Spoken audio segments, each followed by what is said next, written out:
Ladies and gentlemen, it is, as Derek said, a great pleasure to speak here in Carlisle on St. George's Day. Sir Walter Scott married Charlotte Carpenter in the cathedral, and he once wrote, "There are few cities in England which have been the scene of more momentous and more interesting events than Carlisle." And he was referring, of course, to Carlisle's position at the centre of some of the, what shall we call them, tussles between Scotland and England in the early Middle Ages. They used to break out occasionally. This city actually changed hands 3 times in that period. Unfortunately for Scotland, it was a best-of-3 contest. One of the great Scottish kings, David I, died in Carlisle Castle. And our greatest king of all, Robert the Bruce, was actually excommunicated in this very cathedral. Every candle was extinguished to symbolize Bruce being cast out into the outer darkness. Now, I don't anticipate any candles going out tonight. Instead, I'm going to reflect on the modern links between Cumbria and Scotland, which for centuries have been ties of culture, commerce, trade and travel and family and friendship. And what I'm going to emphasize are 2 points. The first is that the ties that bind the nations of these islands will continue and flourish after Scotland becomes independent. You will remain Scotland's closest friends as well as our closest neighbours. And the second point I want to make is independence won't just be good for Scotland. It'll be good for all of the nations of these islands. It'll create opportunities for cooperation and partnership which will benefit the north of England probably more than anyone else. Now, Scotland's future is for the people who live and work in Scotland to determine. However, I understand that our constitutional debate is of great interest to many people here in Carlisle. Now, I was struck by a speech made at Westminster a couple of months ago by Rory Stewart, the MP for Penrith and the Border, which had some links to the ideas in his 2 recent television programmes. He was urging opponents of Scottish independence to link arms along Hadrian's Wall in July, and he ended by saying that what matters is not the wall that divides us, but the human ties that bind us. Well, what I suggest that Mr. Stewart should reflect on is a line from Julius Caesar. "The fault is not in our stars, but in ourselves." See, the problem for the north of England is not an independent Scotland. It's Westminster MPs like Mr. Stewart who have failed to establish any sort of parity or a fair system which works for every part of this country. I want to give you an example on transport spending. A couple of years ago, the Institute of Public Policy for the Regions published a report called On the Wrong Track. It found that public spending on major transport infrastructure amounted to £2,700 per head in London and £130 per head in the northwest of England. I'll just repeat these figures. £2,700 per head in London, £130 per head in the northwest of England. That's 1/20 of the levels in London. Mind you, you can console yourself, the figure for the northeast of England was £5. £5 per head. So perhaps, in my estimation, more time should be spent on television programmes which highlight the imbalance of spending on transport in different parts of the country, and therefore illustrate how the Westminster model has manifestly failed the north of England. In any event, the ties between Scotland and England have never depended on the existence of 650 MPs at Westminster. They're based instead on links of family and friendship. They're based on facts of geography, not acts of Parliament. And the reference to the wall was irrelevant. There'll be no border posts along the M74, just as there are no border posts between Northern Ireland and the Republic of Ireland. The United Kingdom, we've just feted the President of Ireland, Michael Higgins, who's made a highly successful visit over the last 2 weeks ago. Now, when Her Majesty the Queen spoke at the banquet in his honour at Windsor Castle, she pointed out, quote, "There is today no closer working relationship for my government than that with Ireland." In 1949, the Westminster Parliament passed the Ireland Act. And in that act, it specifically states that Ireland is not to be regarded as a foreign country. So Scotland will not be a foreign country after independence any more than Ireland, Northern Ireland, England or Wales could ever be foreign countries to any sensible person in Scotland. Scottish independence will not change many aspects of the day-to-day life in the countries within these islands. Carlisle would still have strong economic links with Scotland, and as a senior United Kingdom government minister revealed to The Guardian, very much to the embarrassment of the No campaign just a few weeks ago, quote, "Of course there would be a currency union." So people would still live in Annan and work in Carlisle, or live in Penrith and work in Lockerbie. Friends and family will continue to visit each other. We'll still watch many of the same television programmes. People from Scotland and England will still celebrate personal unions by getting married in Carlisle Cathedral, like Sir Walter Scott, or perhaps by going to Gretna instead. On Monday, there were gun salutes in Stirling, in Edinburgh, Cardiff, Hillsborough and London to mark the Queen's birthday.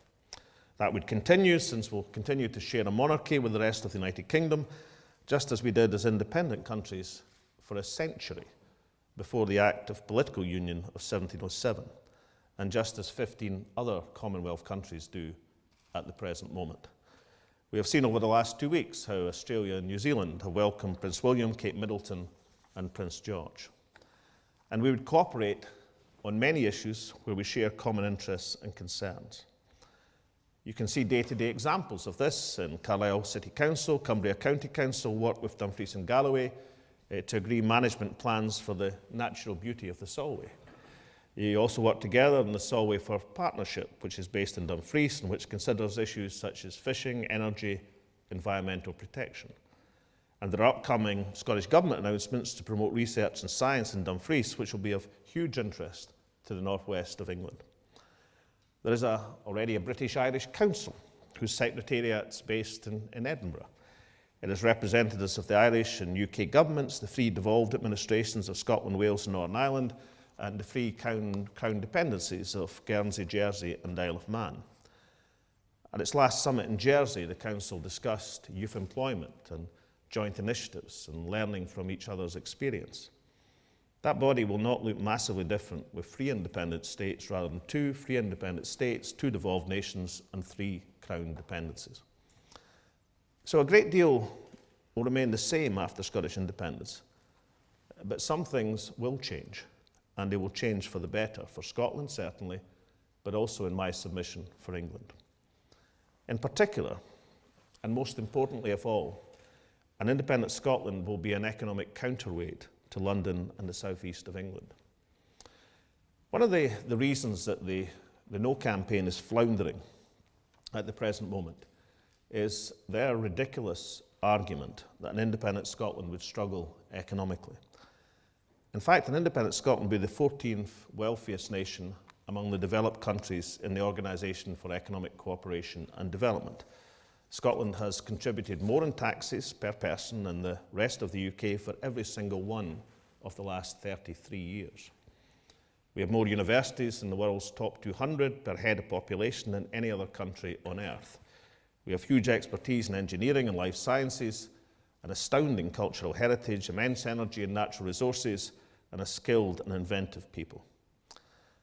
And that helps us, when we think about these things, to explain a very interesting paradox. At Westminster, and indeed in Scotland, MPs from the Unionist parties say that an independent Scotland would struggle economically. But up here in the north of England, the people argue, some people, that the north of England would struggle because an independent Scotland would be so successful. Indeed, academic research from the University of Northumbria raised as a potential concern that, quote, "It is not difficult to imagine a resurgent Scotland posing a threat to economic development south of the border."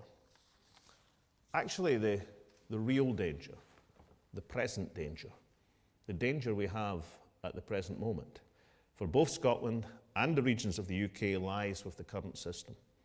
We are part of a United Kingdom which has become profoundly imbalanced economically. There's a strong consensus that the economy of this island has become overly dependent on London. David Cameron argued, before he became Prime Minister, that, quote, an economy with such a narrow foundation for growth is fundamentally wasteful and unstable. The present UK government's business secretary, Vince Cable, recently called London, quote, a kind of giant suction machine draining the life out of the rest of the country, unquote.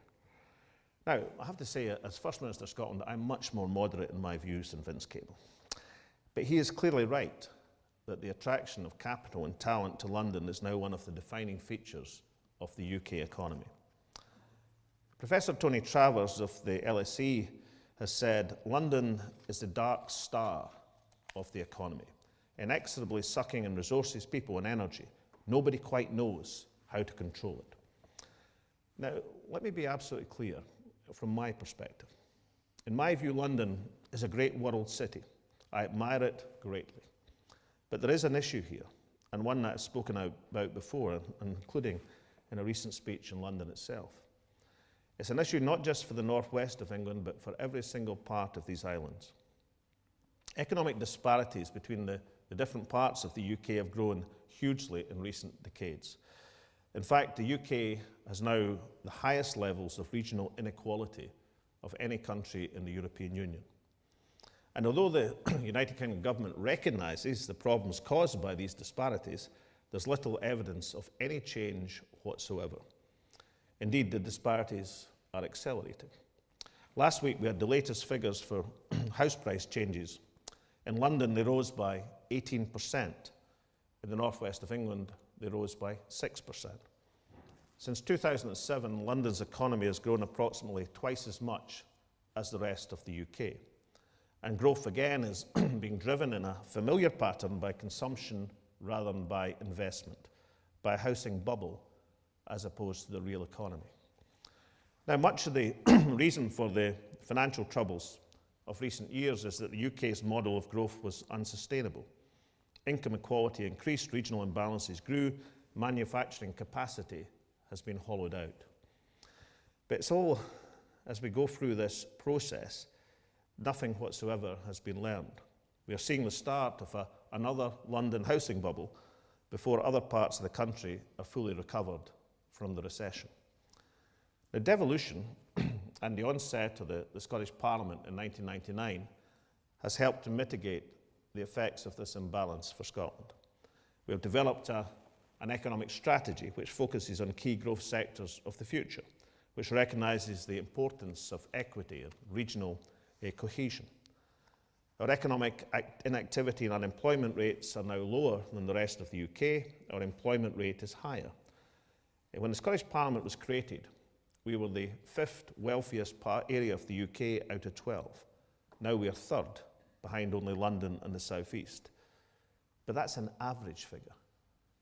What it conceals is the vast disparity between London and the rest of the country.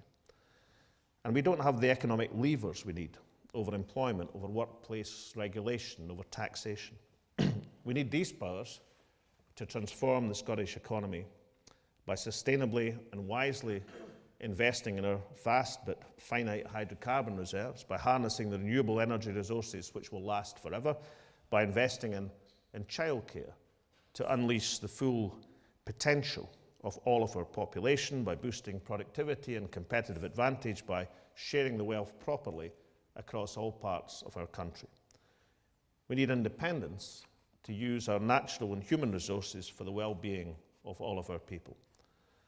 But my contention tonight is that that process won't just benefit Scotland, it will also benefit the other nations of these islands. First, the approach that we are putting forward is fairer, more sustainable, more resilient than the one that's being pursued at Westminster. It is a better route, a safer route, a sustainable route to long-term prosperity.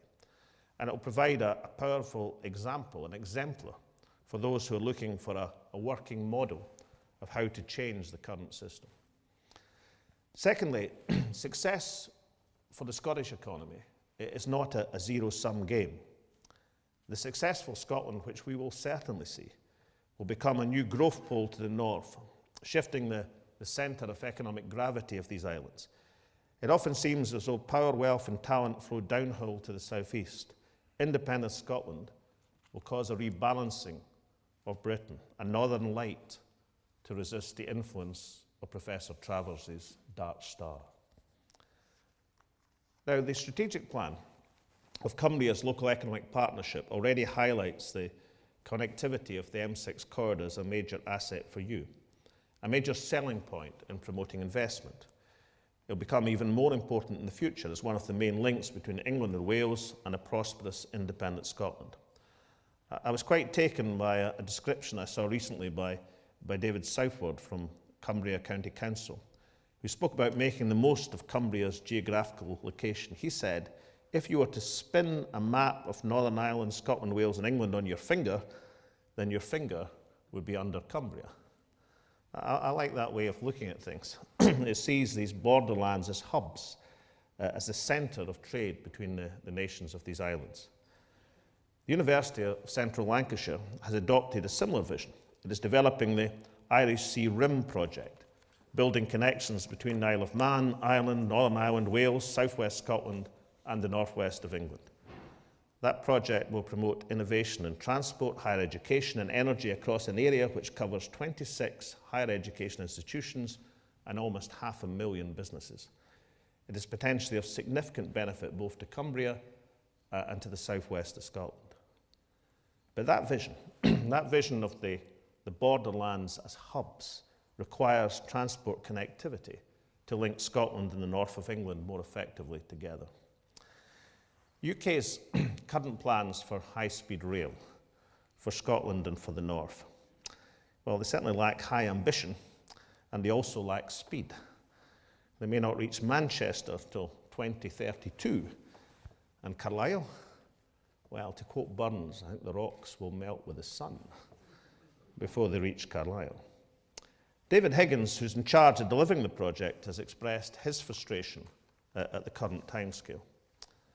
Since 2007, rail travel has increased by 144% between London and Glasgow, by 191% between Manchester and Scotland, by 261% between Birmingham and Scotland. Demand for freight is also increasing, but the line capacity is very severely constrained. Now, it's interesting to reflect on a little bit of history here. There is an assumption that high-speed rail has to start in the south and gradually, very, very gradually, ease its way north. But the first railway line to Carlisle didn't come from London, it came from Newcastle.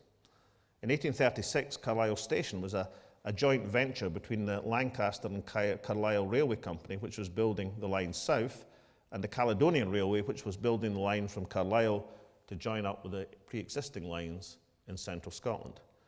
We didn't have to wait for railways to be built from London before we developed these necessary connections. And by the time high-speed rail first came to the UK, when the Eurostar link was completed, the regions weren't served at all. There was no further development of the services beyond London.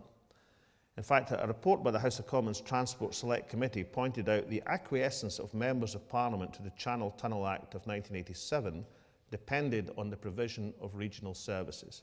Its view was that the regions have been cheated. And we've seen in the last 10 years that the major upgrade to the West Coast Main Line focused on the southern parts of the line. We then missed the opportunity for faster services to the north because the UK government's procurement process for intercity, the West Coast franchise, collapsed. That piece of incompetence cost us all £50 million.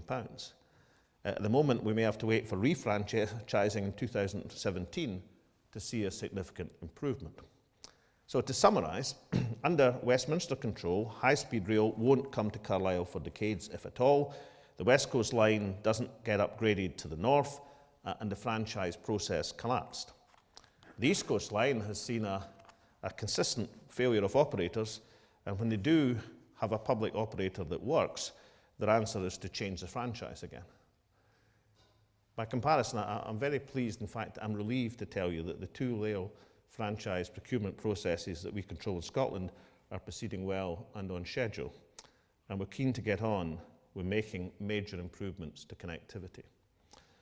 We're already working with the UK government to prepare joint plans for high-speed rail links between England and Scotland. Initial findings from this review are due in the summer. And we're taking the initiative within Scotland, detailed planning is being undertaken for the high-speed services from Edinburgh and Glasgow, which will bring high-speed lines from England. The business case for that Edinburgh to Glasgow link will be sent to Scottish ministers in just a few weeks' time. My submission is an independent Scotland could do more. Rather than paying our portion of the borrowing costs for high-speed rail as we wait for decades for it to spread up from the south, we can use that money to build high-speed rail from the north instead. It's time to take some positive action. So I can confirm today the Scottish Government will build on the joint work that we're already undertaking with the UK Government. We'll establish a feasibility study to explore in detail the options for building high-speed rail from Scotland to England. In doing so, we work closely with our partners across the UK, but especially in the north of England.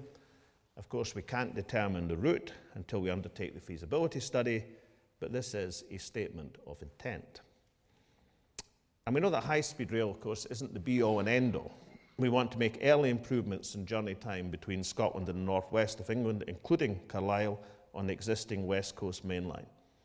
So we're funding the development of a business case for investment at Carstairs to add capacity, crucially to add capacity, to improve reliability and to increase the speed of the line. And we are committed to advancing the regulatory changes which will ensure there's a fairer distribution of the benefits which makes such an investment sustainable on this line. I want to draw a brief comparison. In the north of Scotland at the present moment, we're investing to reduce the time it takes to travel between Aberdeen and Inverness. We're doing that because we want to create a conurbation of connectivity across the north of Scotland. In a similar way, we could develop a conurbation of connectivity between Carlisle and the southwest of Scotland. Now that way, a prosperous Carlisle and Cumbria will benefit southwest Scotland, just as a prosperous Scotland will benefit the north of England. Now these rail projects could have the potential to bring benefits to us all, but they require an initiative and impetus, which is much more likely to come from a Scottish Government whose population centres are within 100 miles of here than from a Westminster Government based 300 miles away. The rail isn't the only opportunity for collaboration.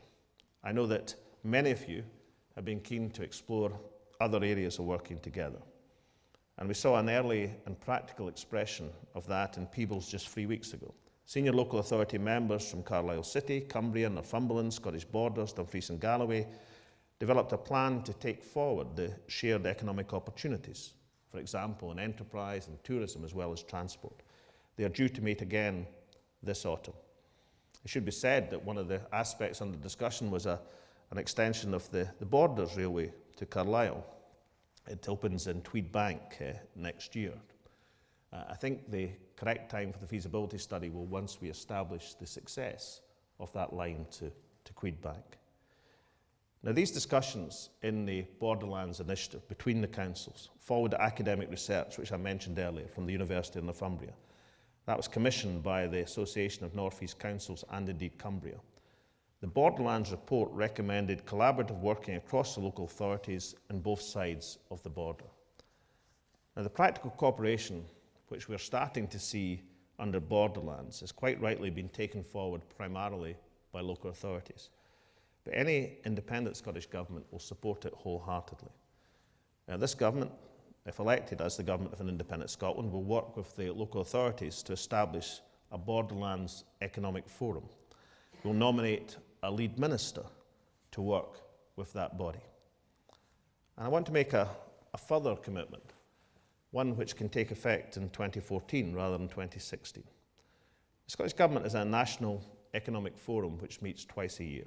It brings together the government businesses, the third sector, the wider public sector, the trade unions, and of course, the private sector. We know there's a fund of goodwill for cooperation between Scotland and the north of England. We also know and understand, of course, there are sensitivities, political sensitivities in some councils about initiatives taking place before September. So the first National Economic Forum, after the referendum, will focus on rebalancing the economy, including cooperation with the north of England. We'll invite representatives from local authorities and business organisations in the north of England to participate as a practical demonstration of cooperation and partnership between us, a partnership which will strengthen further by an outward-looking, prosperous and independent Scotland. Case for independence. Ladies and gentlemen, I quoted one of Scotland's greatest writers, Walter Scott, at the start of my speech, and I've also quoted Shakespeare and Burns once each. However, given that it is St. George's Day and the 450th anniversary of Shakespeare's birth, I want to close with another line from Shakespeare. That'll make it 2-1 for England. And I want to close with a line which is very relevant to this location and indeed this speech. In Richard II, the Bishop of Carlisle was one of Richard's advisors. And there's a scene in which he said, "Wise men ne'er sit and wail their woes, but presently prevent the ways to wail." In other words, it's better to do something positive rather than complain about what's happening to you. It's a very good motto. The Scottish Government doesn't want to lament the decisions being taken at Westminster. We want to use the powers of independence to transform our country rather than mitigate other people's mistakes. We want to get on with building a better Scotland, becoming a more fair and more prosperous country. That'll be good for Scotland's neighbours as well as good for Scotland. It'll help to change the centre of economic gravity of these islands. And the initiatives I've referred to today, the high-speed rail, the West Coast mainline improvements, the economic forum to concentrate on cross-border cooperation, will benefit both Scotland and the north of England. They'll strengthen the links, the real links, the people links between communities on both sides of the border. They'll demonstrate that the north of England has nothing to lose and much to gain from the establishment of a successful independent Scotland. So happy St. George's Day, because I look forward to the future of close collaboration between an independent Scotland and our closest neighbours. It's a partnership which will be good for Scotland, good for the north of England, and good for all of the nations of these islands. Thank you very much.